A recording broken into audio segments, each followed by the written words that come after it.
Hey, so I have some tips about dealing with synthetic hair. It doesn't last long before the quality starts to break down and it starts to get tangled. The other issue is that your styling options are generally limited because you can't put a lot of heat on synthetic hair or it will melt. So let's start with the heat. When you buy synthetic hair, it should tell you on the tag if it's heat resistant and how much heat it can handle. So this one, for example, says that you can go from 200 degrees up to 360 degrees. If you don't have the tag or if it doesn't say on the tag, then test a really small piece like in the back with a curling iron or a flat iron at 250 or 300 degrees and see how it does. When you wash it in lukewarm water. If the water is too hot, that could break down the style.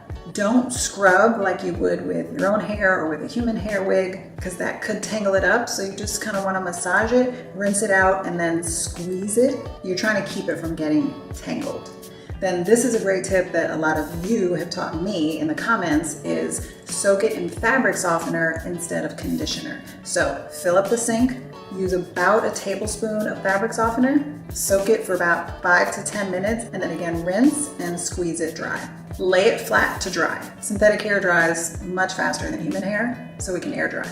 And this next tip is gold. My hairstylist, Hair by Juanita Townsend, taught me this. You can use a clothes steamer on synthetic hair to style it. So if you want to straighten it, you can use a clothes steamer and a brush to round brush it straight. If you want to curl it, you can put it in some kind of roller or a perm rod, steam it, take it out, you'll have curls.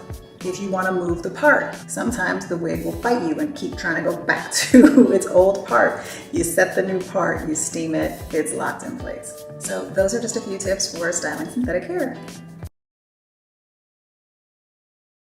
When I woke up this morning, Cynthia said she wanted curls. And I was like, okay, girl, but you're synthetic, so we cannot use a lot of heat. So we're gonna use hot water.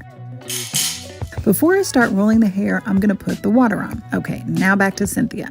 This is a V-part synthetic wig. I'm using Annie brand extra jumbo wave rods. I'm gonna wet the hair first so it sticks to the rollers better. I'm rolling it in the same pattern that I would use if I were curling with a curling iron.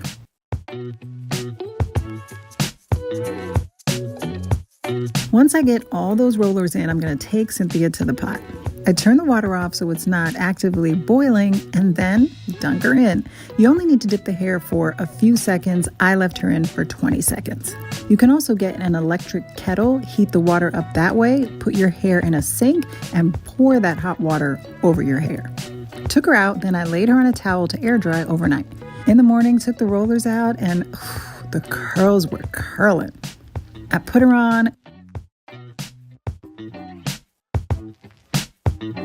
combed her out, and girl, this came out so good. The hair was soft and shiny and just bouncing and behaving.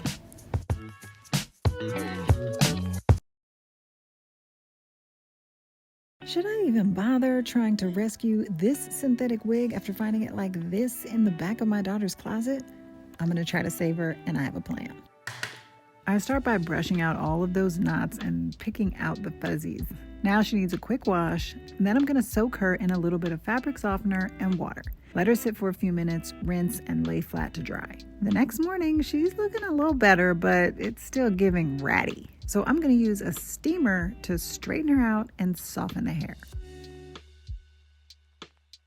Put her on, clean up the shape a little bit, and then use a flat iron at 300 degrees for a quick little bump. And there she is, looking like a whole new girl.